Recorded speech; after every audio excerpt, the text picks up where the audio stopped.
Wepo.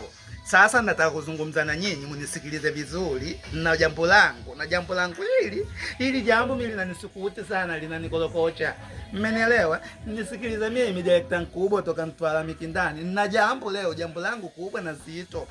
Nataka tu nikukumbushe, ukiona Masai na nyoka, muue Masai huyo, umwache nyoka. Maana Wamasai wamefanya vya kunyata hapa mjini Dar es Salaam. Yaani wamemfanyia nchi na vitu vibaya. Kwa hiyo mimi nakwambia wewe, Masai sasa hivi ameharibu mambo.